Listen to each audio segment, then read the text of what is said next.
बोलिए विष्णु भगवान की जय। कृष्ण कन्हैया लाल की जय।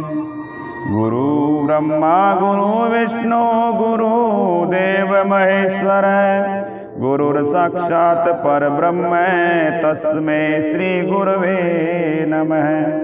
नारायणं नमस्कृत्य नरं चैव नरोत्तमं, देवी सरस्वतीं व्यासं ततो जयमुदीरयेत्। भगवान की पावनी मंगलमयी कथा में एक बड़ा प्यारा सा सुंदर सा इतिहास सुनाते हैं कि कांचीपुरी में चोल नाम का एक चक्रवर्ती राजा रहा करता था और राजा चोल के नाम से वो देश भी प्रसिद्ध था। राजा के राज्य में कोई भी आदमी दुखी गरीब रोगी नहीं था। असंख्य यज्ञ करने वाले भी चोल राजा के राज्य में रहा करते थे। एक दिन कहते हैं राजा अनंत शयन नामक स्थान को गया, जहां पर योग माया के साथ भगवान विष्णु शैया पर शयन करते हैं। ऐसे स्थान पर राजा पहुंचा, वहां लक्ष्मीपति भगवान का मणियों और सुंदर स्वर्ण और फूलों से पूजन किया। पृथ्वी पर राजा प्रणाम करके और भगवान के पास बैठ गया और उसी समय देखा कि हाथ में तुलसी और जल लिए कांचीपुरी में रहने वाले विष्णुदास नाम के ब्राह्मण ने आकर विष्णु सूक्त मंत्रों से भगवान को स्नान करवाया, तुलसी दल चढ़ाया, तुलसी मंजरी से पूजन किया और भगवान के ऊपर ब्राह्मण के तुलसी पत्र चढ़ाने से और राजा की पूजा के रत्न ढक गए। राजा ने रत्न चढ़ाए थे, मणि चढ़ाई और ब्राह्मण ने उसके ऊपर तुलसी और पत्थर रख दिए। भगवान की माणिक और स्वर्ण से मेरी पूजा की तो विष्णुदास तुमने तुलसी पत्थर चढ़ाने से राजा की पूजा के रत्न ढके। तो राजा क्रोधित होकर बोला कि मैंने तो सोने से और मणिकों से भगवान की पूजा करी और तुमने तो तुलसी पत्रों से सारा ढक दिया। तू विष्णु पूजा नहीं जानता, तू ढोंगी है। तू मेरी द्वारा की हुई सोने और हीरे मोती की पूजा को ढक रहा है। तब वह ब्राह्मण राजा के गौरव को नहीं मानकर बोला, हे राजन, पूजा करना तुम नहीं जानते, तुम्हें लक्ष्मी का घमंड है। पहले कितने विष्णु का व्रत और पूजन किया है बताओ।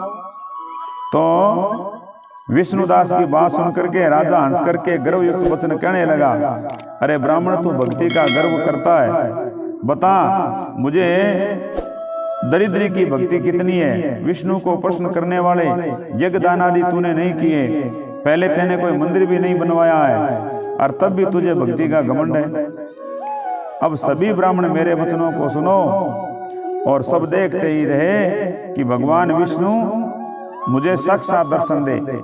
इसको देवे ब्राह्मण को या भगवान विष्णु मुझे साक्षात दर्शन दे, तब हमारी भक्ति मालूम हो जाएगी। यह कह करके राजा राजमहल को चला गया और मुद्गल ऋषि को आचार्य बना विष्णु यज्ञ प्रारंभ कर दिया और यज्ञ में बहुत सारे ऋषियों को बुलाया, अन्न संपत्ति दान दी गई, अन्न क्षेत्र किया। लेकिन वो विष्णुदास ब्राह्मण तो उसी मंदिर में ठहर करके विष्णु को प्रसन्न करने के लिए माघ और कार्तिक का व्रत किया, तुलसी का पेड़ लगाया और एकादशी के दिन 12 अक्षर मंत्र 16 से नित्य गीतादि मंगल कार्यों से प्रतिदिन पूजा और व्रत करने लगा। उसने तो भोजन और शयन में सदा विष्णु को याद रखा। विष्णु की प्रसन्नता के लिए माघ महीने में और कार्तिक के विशेष नियम और उद्यापन व्रत भी किए। सब इंद्रियों को बस में करके भगवान की आराधना की और उधर राजा चोल और विष्णुदास ने ऐसा करते करते बहुत समय बीत गया। एक समय विष्णुदास नित्य कर्म कर रहा था, तब उसका बनाया हुआ जो रखा था वह भोजन कोई चोरी करके ले गया। वह भोजन दोबारा न पा करके दोबारा भोजन देरी होने के भय से सायंकाल की पूजा कर दी, उसने भोजन बनाया ही नहीं। दूसरे दिन फिर रसोई तैयार की, भगवान को भोग की तैयारी कर रहा था, इतने में कोई छिप करके फिर भोजन चुरा ले गया।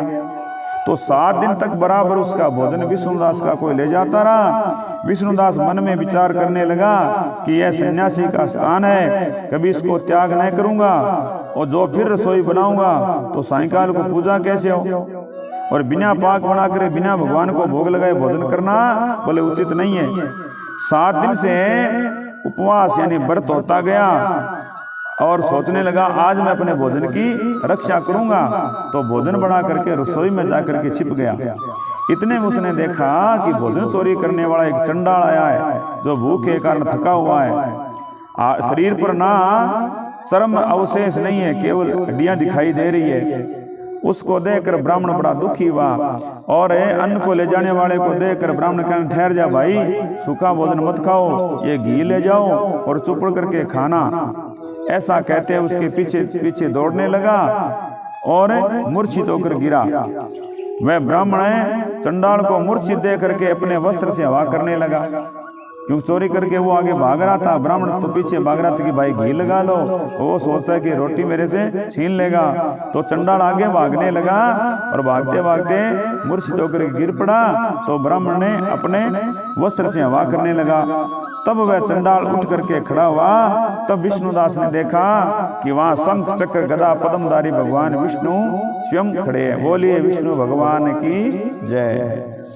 जिसके पीले वस्त्र 4 भुजा और मुकुट पहने हुए फूलमाला के समान प्रकाश कौस्तुभमणि में देखा, और वह ब्राह्मण उनको देख करके स्तुति और नमस्कार भी नहीं कर पाया।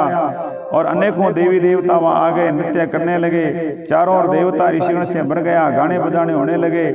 तब विष्णु भगवान ने अपने भक्त को छाती से लगा करके और समान रूपता दे उसे बैकुंठ को ले गए। सुंदर विमान में बैठे हुए विष्णु के समीप जाते हुए उस ब्राह्मण को चोल राजा ने देखा।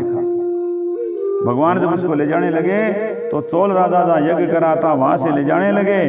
तो बैकुंठ लोक को जाते हुए विष्णुदास को देख करके अपने गुरु मुद्गल को बुला करके चोल राजा बोला कि मैंने यज्ञ दान किया और इतने यज्ञ किए, इतना अन्न क्षेत्र किया, फिर भी मुझे भी तक भगवान का लोक प्राप्त नहीं हुआ। और वह विष्णु, वो ब्राह्मण विष्णु रूप धारण करके बैकुंठ को जा रहा है।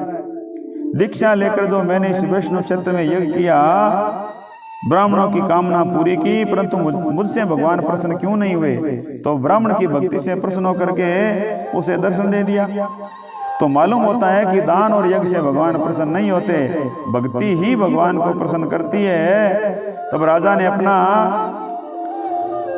पुत्र को गद्दी पर बिठाया और वह उसी समय महाराज चोल यज्ञशाला में जाकर के और अग्नि के आगे खड़े होकर विष्णु से प्रार्थना करने लगा, हे भगवान विष्णु, शरीर और मन से स्त्री भक्ति का वरदान दो। यह कह करके राजा देखते देखते अग्नि में कूद गया। तब मुद्गल ने क्रोध से अपनी चोटी उखाड़ी और तभी से उसके गोत्र में मुद्गल शिखाहीन होते हैं। और तब से अग्नि प्रकट हुए। भक्तवत्सल भगवान ने राजा को आलिंगन किया। भगवान तुरंत उस यज्ञ कुंड से प्रकट हुए और विमान पर चढ़ा लिया और अपना भगवान ने स्वरूप दे करके देवताओं समेत बैकुंठ को ले गए। और उस समय का विष्णुदास अब पुण्यशील हो गया और जो चोल राजा है वो सुशील हो गया। और ये दोनों समानता पाने वाले दोनों भगवान के द्वारपाल हो और भगवान विष्णु के लोक में निवास करने लगे। बोलिए कृष्ण कन्हैया लाल की जय।